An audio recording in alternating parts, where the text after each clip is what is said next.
Bonjour tout le monde et bienvenue dans cette vidéo.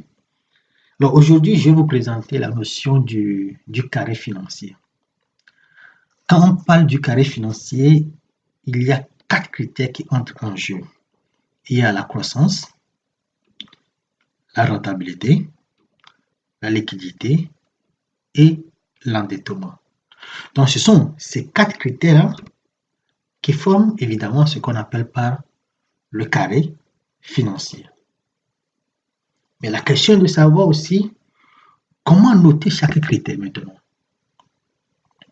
en comparant l'entreprise dans le temps et dans l'espace.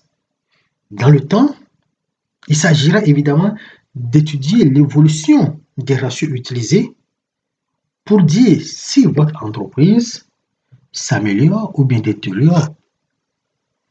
Dans l'espace, il s'agira de comparer l'entreprise aux concurrents les plus directs. Prenons par exemple au Sénégal, il y a Orange, il y a Tigo et Expresso.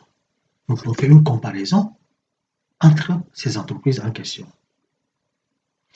Maintenant, prenons critère numéro 1, la croissance. Ici, il s'agit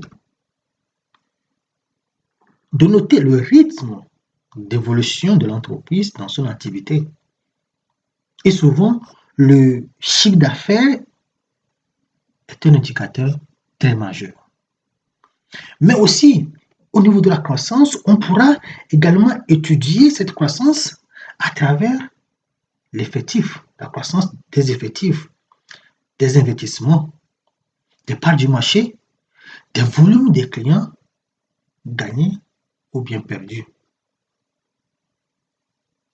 Si nous allons au niveau du critère numéro 2, c'est-à-dire la rentabilité, c'est parfois l'unique ratio d'évaluation de l'entreprise.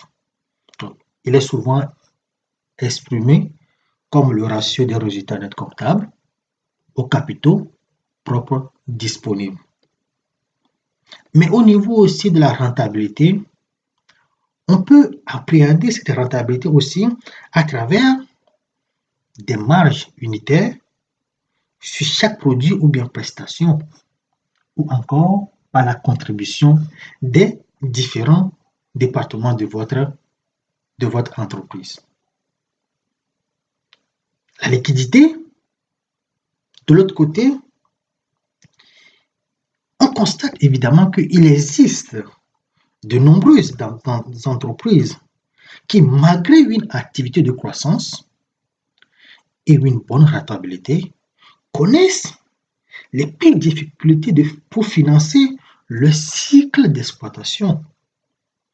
Donc c'est pourquoi il est important d'étudier le poids des stocks et les créances clients, mais aussi pour les fournisseurs aussi.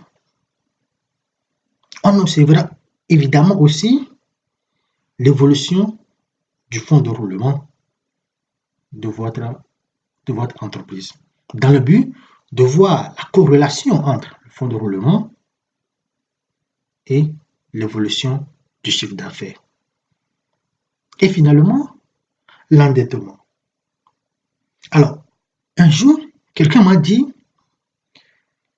on doit avoir à tout moment autant de capitaux propres que de dettes à long terme auprès des établissements de crédit. Mais nous savons qu'ici en Afrique, les PME, mais les PMI n'attirent pas forcément la confiance des banquiers. Donc, ce qui fait que ici, il est important d'analyser le rapport des capitaux propres sur les capitaux étrangers à long terme, ainsi que ces capitaux, de voir le poids des charges financières dans le compte de résultat de votre entreprise. Donc voilà de manière globale ce qu'on appelle par le carré financier. Merci.